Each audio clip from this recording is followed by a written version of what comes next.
So once again, welcome everyone. To kick tonight's session off, I'd like to start with an acknowledgement of country. I acknowledge the traditional owners of the lands on which we all live and work and pay respect to elders past, present and emerging. With our focus on Junee today, I particularly acknowledge the Wiradjuri people.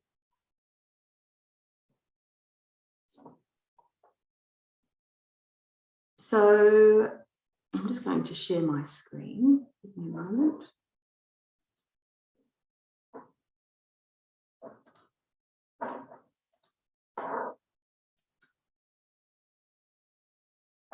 Glenn, can I just get the okay that that's all good? You're seeing that? Yes, I can. Super, fantastic, thank you. Okay. So before we kick off, I just want to give you a sense of how this is going to roll this evening. The first hour, as we've just mentioned, we're going to focus in on the IRCF program in Junee to date. Also, just that reminder of what we fund and the IRCF focus areas. Some insights from the Junee IRCF evaluation. We're going to look at the investment to date in Junee. And also some recommended projects that have been recommended to the FRRR board from the last partnership grant round. And then I'll give you, just focus us in on the purpose of the roadmap and our desired outcomes from tonight's session. Then we'll have a 5-minute break, you to grab a drink, stretch, etc. And then second hour, we're going to dive into those breakout rooms, look at the Junee Roadmap goals, ensure you're satisfied with those goals. So these are the goals that were established in the first road mapping process in 2020. And then we're going to look at the activities that were aligned to those goals, so the steps to be able to achieve those goals and ensure that that's on track. And then we'll touch base again on the Junee Roadmap feedback process and what that will look like. I'll give you a sneak peek of a new piece of the IRCF program, which is a digital hub, which will house all the roadmaps for all the communities that are currently participating in the IRCF program. We'll let you know the upcoming IRCF evaluation dates, so you can save those dates for that process for the funded orgs. And then we'll have some feedback and thanks.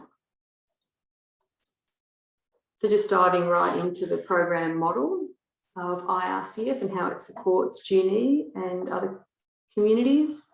Locally governed NFPs is a very important part of the program. We only fund locally governed NFPs in Junee. You have a local facilitator, Kate Brabin. There's this community roadmap that enables that visioning of the whole sector in terms of what is needed to support sustainability. There is funding through the IRCF partnership grants, as well as toolbox funding. I'm sure you all know that collaboration is very important in this program. There's ongoing evaluation, and the new piece is the digital hub. So these are the IRCF priority areas. And while we go through these tonight, I just want you to have a think about if there is a particular area that you are drawn towards, that you have particular interest in, because in the second part of the evening, we will go into breakout rooms that are focusing on an area each. So if there's a particular area, you can let us know and we can do our best to ensure you're allocated to that breakout room. So here we have people, which is about developing leadership capabilities, a renewed sense of community spirit and fostering skill development to create strong organisations that bring together various leaders, groups and residents. And under here, we have example activities relating to the people area, volunteer recruitment. It's also about people resourcing, encourage inclusivity, time management, mentoring. And over here at systems and structures, supporting community leaders to input new insights and energy to effort by providing lessons, systems and structures that demonstrate best practice, legal structures, compliance and governance, board skills development, financial literacy. Over here at sector efficiencies, fostering relationships and practices that support efficient and effective collaboration with other not-for-profits to enhance community impact. Partnership development and management, lead agency support, forming the NFP working group. Investing in strategy, providing tools and measures that support and enable the sustainability of organisations well into the future. So really honing in on purpose and vision development, strategic planning, revenue strategy, grassroots innovation and creativity.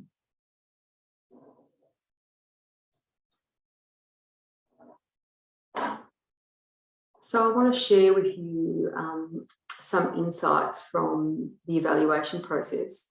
Now, in the last evaluation data collection, 7 organisations, not-for-profits in Junee, participated, and they are organisations that were funded through the IRCF program. And part of that evaluation process is they do face-to-face interviews with an external evaluation body, so external from FRRR, but they also do an online survey, which we call a self-assessment.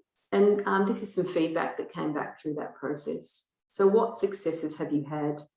Getting the first project done, engaging with a new project partner, previously they weren't interested, getting funding from FRRR and federal government, partnering with another FRRR funded NFP, volunteers returning and membership growing, seeing more community groups applying for grants from different sources, significant growth in program delivery, knowing which grants to apply for.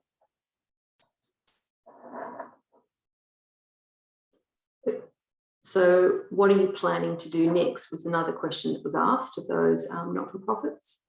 Sourcing funding for the next project, getting new partners involved, new website, Facebook page, seeking sponsorship, capital works in partnership with another FRRR funded NFP, planning a community event, though difficult with COVID-19, running training for other organisations, applying for funding, purchasing and installing new equipment, continue to grow service delivery to new areas, including not-for-profit. Now, this one I think is quite an interesting one in terms of what we're here to do tonight. So this one's about what barriers might there be to these projects and who could help. So when we're thinking about updating that roadmap, I guess thinking of these barriers is something interesting to consider. So funding was identified as a barrier in terms of achieving these projects. COVID-19 is an ongoing risk to holding festivals, events and workshops. Availability of someone to do equipment installation, getting the right staff, need more qualified people, governance structures to meet funding obligations. And here we have a breakdown of investment in Junee. So you can see over here that the majority of investment has been in people. For the startup grants, there was 60,000 allocated. In round 1, there was just above 118,000. And then in round 2, which is currently recommended and just waiting on board approval, we have just over 385,000 there, a total of just over 564,000. So here we have what is remaining in terms of the IRCF partnership funds. But on top of that, we have 50,000 in toolbox funding remaining also. And now I'm going to pass us over, to Kate, who's just going to give us a little bit more insight on this, starting off with what has been recommended to the board in this current round, in the round that closed earlier this year.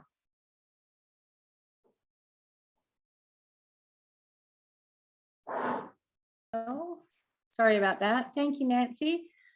So what we've got here is the current round of investment that is very close to formal announcement. And I'll just run you through what we're doing there. Obviously, You can see over to the right of the screen, there's the priority areas we're talking here in this section. And they really tick off those 4 key areas Nancy just talked about. So strategies, people, systems and structures, and sector efficiencies. So I really like this mix of projects, and I think it's going to bring some really great things into Junee. So Junee Business and Trades have applied for funds to support their own organisation in the form of strategy and planning around their organisation and succession into the future, as well as the employment of a part-time grants officer position that will support other NFPs in applying for grants, understanding how to write a grant, creating awareness around what's out there grant-wise. The Junee Community Centre is looking to subsidise the centre manager role in order for that centre manager to be able to work on the business rather than in it. And what I mean by that is focus on bringing key programs and services to the area that really need time and effort put into fulfilling the requirements to actually be granted to bring those services to town. Junee Community Power is looking at putting monies into, again, the circular fund and further into solar panel infrastructure for the Junee Senior Citizens Hall. The Hostel for the Aged, known as Coinda, they're looking at some really cool stuff in regards to technology around improving management of medication systems, clinical care records and communications, just streamlining their systems and processes and bringing them up to speed, and in fact in front of some of the other organisations that provide similar services in other areas. Regional Heritage Transport Association, affectionately known locally as the Roundhouse, are looking at strengthening the capacity of their museum and operation through the implementation of Wi-Fi, which they actually don't have on site, which will allow them to be able to process the visitor vouchers that are out there at the moment, take payment via FPOS on site. They're also going to implement a program for the electronic keeping of records in terms of not just financial, but in terms of their collection. And they're also going to receive training in that. And that part of that particular training, they're employing the same system as the other museum in Junee in order for them to undertake training together. So providing that sector efficiency piece as well. Riverina Working Equitation is applied on behalf of a number of user groups of the Illabo Showground. So while they're facilitating the project, there's a number of groups involved in this to develop an overreaching strategy for the grounds. They may look at extending that per individual group later to do individual group strategies. But I think this one will provide a really solid basis for say, Junee Showground to undertake a similar sort of process. If we could move to the next one, Nancy. Don't forget, if you have any questions, just pop them through to Claire. So this is previous funding that we're looking at here from round 1 and the startup, where Junee Business and Trades received funding to present a series of workshops locally. So we've been able to fulfill some of those through a Facebook type marketing digital seminar. We've also done some governance training and grant writing sessions. They've also, Junee Business and Trades also were fortunate enough to build an events trailer stocked for all the NFPs to use with items that, you know, we need, but we don't necessarily need to duplicate and buy. The events trailer's real, and it hasn't been seen out and about too much yet, just thanks to the pesky COVID. Junee Community Power, you can see evidence of their work on the roof of the Junee Community Centre. So another example of working with local organisations working together in sector efficiencies, and for Junee Community Power in strategy, providing a working example in town of the technology they propose for further efficiencies. Sorry, the chat function keeps popping up over my, I'm just moving it on my screen, you guys can't see that, over my where I'm up to. So Junee Business and Trades implemented the Community Liaison Officer and in Nicholas, who's here with us this evening. Now, Nicholas in this role, he provides consistent updates to NFPs, information on available grants, how to access training. What he's done during the time of COVID is prepare some really great online content that is available and accessible, which he also shares across the group to support NFPs in all areas of their organisation. And then Riverina Schoolboys Carnival has installed a public address system, and that's been beneficial in that it services that entire sporting precinct and not just one organisation. So it's also stops duplication of infrastructure and spending as well, I suppose. Rhythm and Rail, unfortunately, haven't been able to run a festival for COVID, and so that money's still sitting there, and they're looking currently at how they may either support the Junee community through the purchase of AV equipment or potentially repurpose that grant for marketing of a new festival. So Junee senior citizens have received funding to into some digital technology for their group.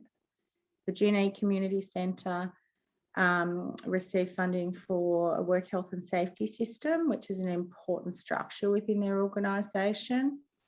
And Junee and District Historical Society received some funding again for IT and infrastructure to support the running of their organisation. So we talk about leverage, and you may have heard that term before. And leverage refers to where funds granted by IRCF encourage activity that creates further funds or investment. What we're really saying here is, and this is something I'm considering all the time, and it's probably the power of the program.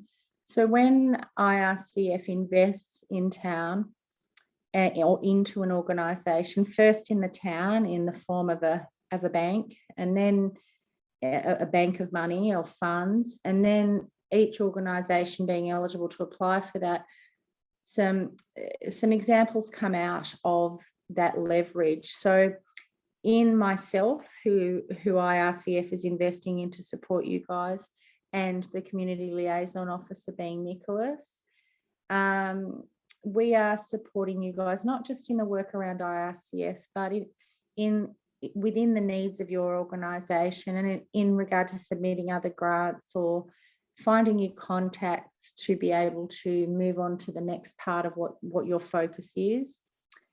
And for example, in the preceding 12 months, Nicholas, through his role as Community Liaison Officer, has directly influenced $980,000 worth in grants won locally, which is just exceptional. And that 980K is measurable, and it is leveraged from the fact that IRCF invested in Nicholas and myself to support the community. Another one is where a community event may be run with seed funding from IRCF or funding from IRCF, and whether it be for the event itself or equipment associated to the event, and where income's generated from that event supported by IRCF, they become leveraged funds. That's what we talk about. It just shows you the power of the dollar to be multiplied, and just to an advantage here in the community. Super. Thanks, Kate. I just want to reiterate the purpose of the Junee Roadmap, the reason why we're here this evening. So it really is to develop a document that identifies local not-for-profit needs that align with the IRCF program's priority areas and the program's intention, which is to strengthen how not-for-profit organisations function. The roadmap articulates the steps required to guide the sector in achieving their shared goals. I think something that is really important to point out is that we want this, we want the Junee community to claim ownership over this roadmap. We want it to feel like yours, so that well and truly beyond the program, you potentially maintain a road mapping process, which is a collaborative process where you come together to figure out what the goals are, to continue to ensure that that sustainability and vision for the future is there. What we hoped would come from gathering together online this evening is, yes, the Junee NFP sector effectively working together, even with what's occurring in terms of COVID, and contributing to a strategic vision that aims to support their sector's sustainability into the future.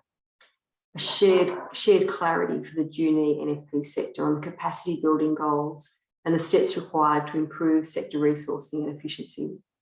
Increase confidence in the Junee NFP sector to connect online, and improved understanding in the Junee community about the Junee IRCF program and investment.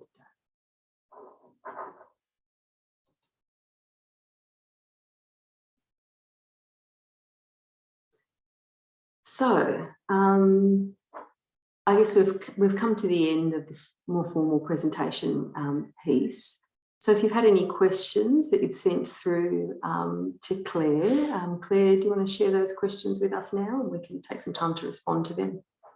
No questions yet. Wow, that happened at lunchtime as well. I feel like Junee is just totally up to speed with the IRCF program. So if you've got any, we'll wait a moment.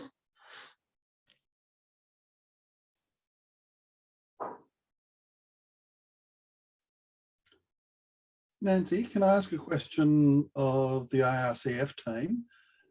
What sort of questions did the other towns have who've done this review? Is there anything that stood out there that maybe we're missing out on? Well, it's interesting you ask that, because that is the reason why we did focus on leverage, because leverage was a question that came up in Leeton in terms of wanting an example of what leverage actually was. So yes, that's, I guess, how we ensured that Junee did not miss out on that question. Yeah, I think that was the main one, really. Is there anything else? Do you recall anything else, Kate?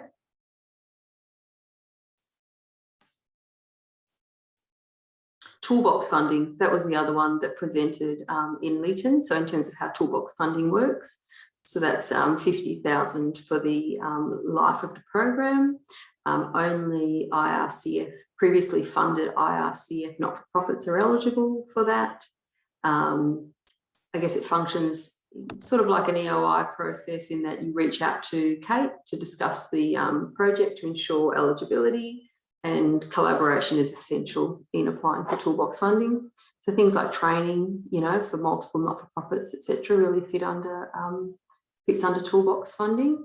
Yeah, but we're open, to whatever ideas the community has.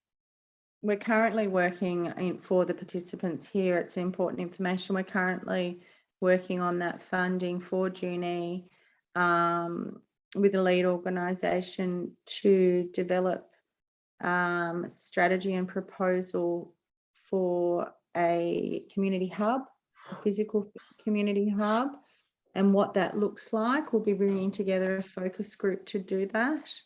and then having a feasibility study conducted. So COVID has just slowed this down a little because it is really something that the person that would undertake that, the independent person, would really rather meet with people face to face. She needs to visit the town. Any other questions, Claire? No, hang on a sec. Sorry, I've just got one come through. Yep.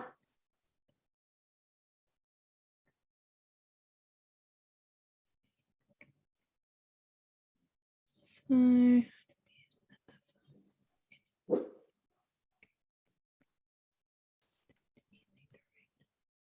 just a comment from James from Junee Council, just saying it appears that the far-flung NFP like rural hall committees are represented in the direct funding program. And there was also a note from James to say that Neil Smith's laptop has just died, so he's just working on getting another one going. Yeah, I should have said aren't, not are. So I've forgotten the N apostrophe T. So it doesn't appear that the rural not-for-profit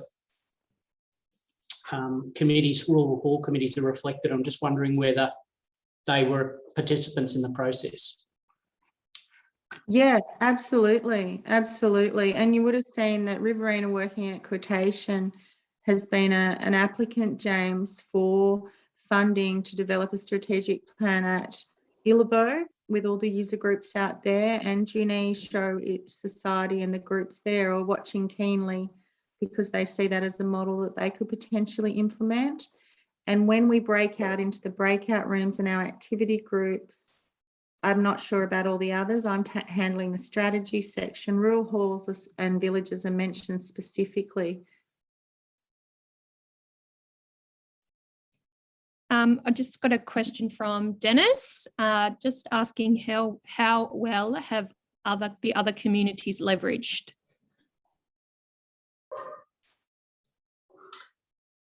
I think Junee is quite exemplary in terms of the leverage.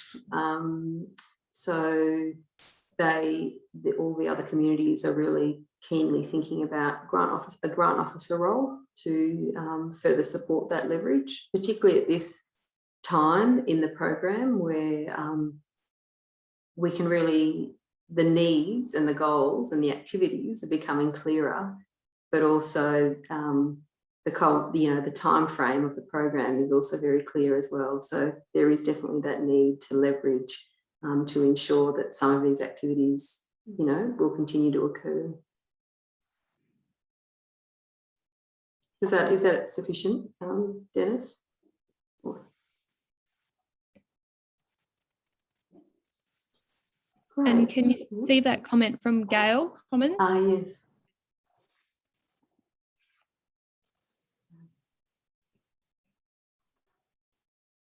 So would IRCF fund a celebration for October 2022 for the Roundhouse 75th opening celebrations? We want the whole Shire to participate, all NFPs and businesses, etc. I think, that really does require probably more conversation, Gail, just to really understand the nature of that event and the nature of how it will support not-for-profits in terms of organisational capacity building. So, yeah, I think it's probably important to be clear tonight to see what does present in the road mapping process, and if through that process you feel that does sit in those breakout rooms under one of those priority areas, please mention it, because I guess this is the way for an idea to potentially find its way into the roadmap. So please have that discussion, and I guess then you also get the feedback from the community, which is why this session is really important. And then I'd recommend to follow up with Kate to have further conversation.